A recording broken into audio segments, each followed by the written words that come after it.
When inspecting a home and that, there's always the main things that people want to know. And one of the number one concerns has to deal with electric and that. Before I actually go through the electric panel box, though, I want to give you a little safety tip in that. When you're coming up to check your electric and that, the first thing you want to do is touch that panel with the back of your hand.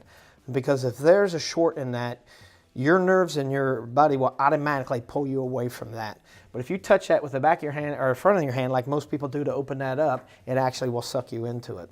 One of the things I do, it's a little safety precaution I use, I have a tool that I can actually check that. I will test it along the panel and see if there's a short in that. If there is, it would light up much like it would do here if you have electric coming to it. Now once we get into the panel itself, there's several things we want to check. The first thing we want to check is the main breaker. This is the main breaker. We want to make sure that it's the proper size for this panel. And we want to check the main wires coming in that are feeding this panel. And if it's aluminum wiring, which this one is, and 99% of them are today, we want to make sure that there's a special coating that's put onto those wires. If there's not, the aluminum wire will corrode, and that's where you get your bad connections, and that's what causes the fire. The second thing we check then is to check each of the breakers themselves to make sure that they're the proper sizes and to make sure that each of the wires are the proper size wire going to that breaker. Because you'll have, for some of the 220s in that, you'll have a 12. For some of the lightings in that, you have a 14. So you want to make sure that the right gauge is there.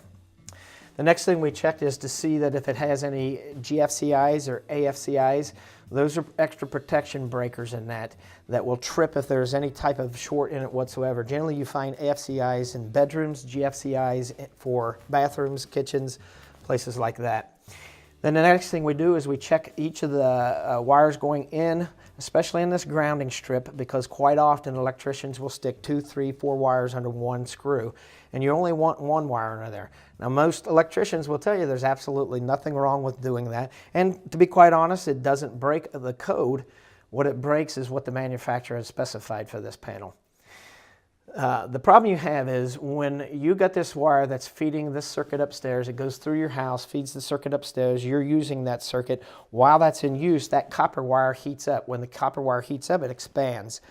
When you get done using it, it cools back down, it contracts. That constant expansion and contraction will actually loosen these screws. The manufacturer knows that, and so they've designed it with the right amount of torque so that if you put one wire underneath there and torque it down, that it will compensate for that. But if you start putting 2, 3, 4 wires underneath there, the expansion and contraction is way more than what the manufacturer intended, and so it loosens up, and that's where you end up with your electrical shorts. And then the final thing we check is to make sure all the grounding is properly installed in this panel. You got a connecting ground that connects both these sides together. Then you have a grounding bar that actually grounds the panel itself. And then all the different circuits have their ground wire going to those. One of the problems we mentioned earlier with doing electrical inspections and that has to deal with Federal Pacific panels. Federal Pacific is known for the breakers not tripping properly and then causing fire hazard.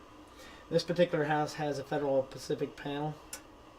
One of the ways to tell a Federal Pacific panel is by the notorious red covering on the edges of the breakers.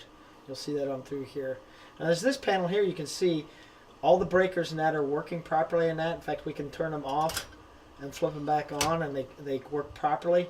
The problem of it is you never know when that breaker may fail to trip when there's a calling for a high voltage. Of course, this particular panel has a unique problem of its own, and that's the fact that they've knocked out some of the slots here for breakers, and then the breakers have either been removed or were never ever put there. And this is a violation because it's very easy for somebody to stick a finger in there, and that's all live behind there. And that's pretty much what we do inside the panel, the electrical panel. And the rest of the electrical systems all throughout the receptacles, the lights, and through the attic, checking the wiring and that.